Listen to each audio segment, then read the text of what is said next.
pop my collar today. You like my new top? Today's video is on recouping mitochondria. I had to remake this video because my video didn't save. This is the second time I'm making this video. Recouping mitochondria, different ways, and why it's important. It's important because recouping mitochondria is important for reversing aging. So hold on, I need to flex. You see this? You see this? You see this? I feel like a car salesman, you know? So feeding your mitochondria, why it matters. It matters because your mitochondria are organelles in your cells. So we are made up of trillions of cells, and in each cell we have different organelles. We have a cytoplasm, we have a nucleus, we have mitochondria, and the mitochondria is the powerhouse of the cell. And what that means is it's responsible for reversing aging, responsible for getting a good quality workout in, getting good sleep in. So you need healthy mitochondria, and that's really the key thing of what will help reverse aging. So a couple essential nutrients. Number one is CoQ 10. It's an antioxidant and also an energy booster. You can get a supplement. I actually used to take it a couple years ago, especially if you're into the world of enhancements and bodybuilding and using stuff to enhance your physique. I would take CoQ. In the world of like heart attacks, they actually prescribe CoQ, I believe, to their patients. Another one is alpha lipoic acid. It's ALA. It helps to regenerate antioxidants and support mitochondria enzymes. The other one is getting L-carnitine. So you can get L-carnitine in powder form, pill form, or injectable form. Injectable technically is more bioavailable because you're actually getting it readily. Pill and powder, technically you don't know if you're really absorbing it. It's one of those things where not all supplements are absorbed in your body, so you can go to like a hormone replacement therapy, or ask a physician or doctor to prescribe you L-carnitine. It really helps with targeting the fat to lose the weight. Really great for those who are trying to lose weight or lose fat. Helps shuttle fat into the mitochondria to be used as energy instead of using your muscle as energy. Another thing is magnesium. So you can get magnesium supplement. I actually used to use magnesium. You can get magnesium in an Epsom salt. Really great for relaxing. Really phenomenal. It's one of those things that people don't really talk about, and it's part of a self-care routine. You can just take a bath with magnesium and Epsom salt. Take that one time a week or a couple times, or one time a month. Other thing is using B vitamins. So B vitamins, it's really high in red meat. So if you eat red meat, that is super high in B vitamin. It's essential for energy metabolism. Another thing that you can do is fasting. So fasting, I did a research paper on fasting in college, and I'm a really big proponent of fasting. It's amazing. You can start with a 16-8 window. So you do 16 hours of fasting, 8 hours of eating. Then you're going to fast overnight, and then you're going to have an additional 8 hours of fasting. So that would look like 8 hours of sleeping, and during your 8 hours of working during the day, if you work a 9 to 5, you are not eating. You're just drinking water, and then when you get off work, you eat until you go to sleep. The reason that fasting is so effective is it helps to stimulate mitophagy, which is your body's process of clearing out damaged mitochondria and replacing them with new ones.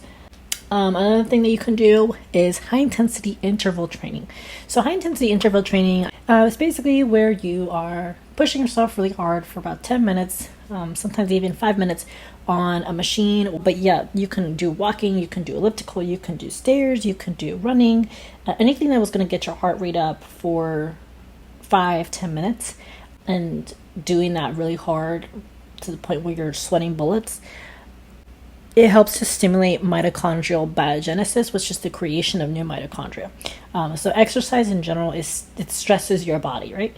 But you want to also take it to a next level, which is high intensity work. So you can do high intensity work one time a week, and then once you adapt to that, you can incorporate or introduce another day. Okay, a couple of things that you can do is incorporate some cold showers, or just incorporate little bursts of coldness at the end of your warm shower. So you shower for 10 minutes on hot water, and then the last 1 to 2 minutes do some cold therapy shower work.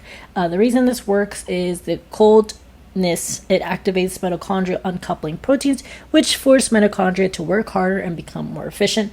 So simply just incorporating a ending at the end of your shower where it's freezing, or take an ice bath. Personally, I would choose the shower over the ice bath. And lastly is to prioritize deep sleep and eliminating toxins. So toxins are going to be things like seed oils like canola oil and soybean oil. You just want to watch like how much you're using of that. A lot of these companies sneak in these seed oils into foods, so just be conscious of that and avoiding too much sugar and managing your stress and cortisol levels, and practice putting your body in parasympathetic mode. So parasympathetic mode is the rest and digest mode. You can drink chamomile tea, just learn to breathe, learn to relax and not stimulate that kind of elevated blood pressure if you're getting really frustrated at something or someone. And then lastly, of course, again, sleep. Sleep is so important. I don't think people realize how important sleep is when it comes to building muscle, building 30-inch biceps like Yelena, feeling your best, looking your best. Sleeping is the key. A couple other things that are kind of superficial things that you could do.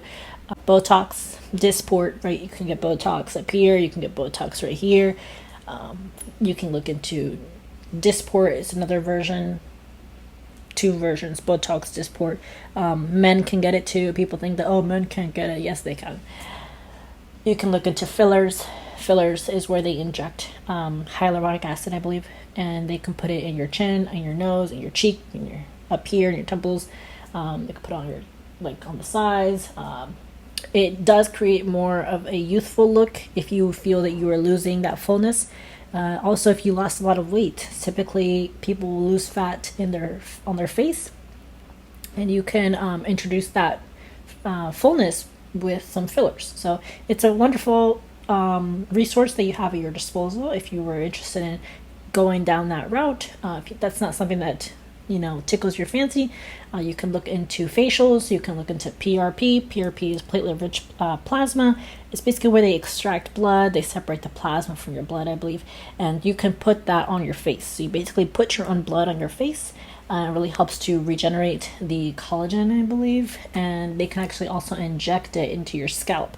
Also inject it into areas that maybe are hurting, like an injury. So those are other things that you can do. There's so many different things now with technology. You can even do Morpheus 8. You can do like a threads. So threads is where they put threads in. It's a non-surgical thing. They just inject like a thread here and they lift your face. It's like a temporary facelift. I've got it before and it's really cool. Something that you can do right now is sleep. Right? Sleep. Make sure you get your 7 hours of sleep tonight. You can do some HIIT training tomorrow. Incorporate some lifting. Incorporate some resistance training. Expose yourself to some cold showers. Consider adding in some of those supplements. Magnesium is one of them. L-carnitine, another one. Using more olive oil. Cutting out those chips. And getting in that sleep. So important. Sleep is so important.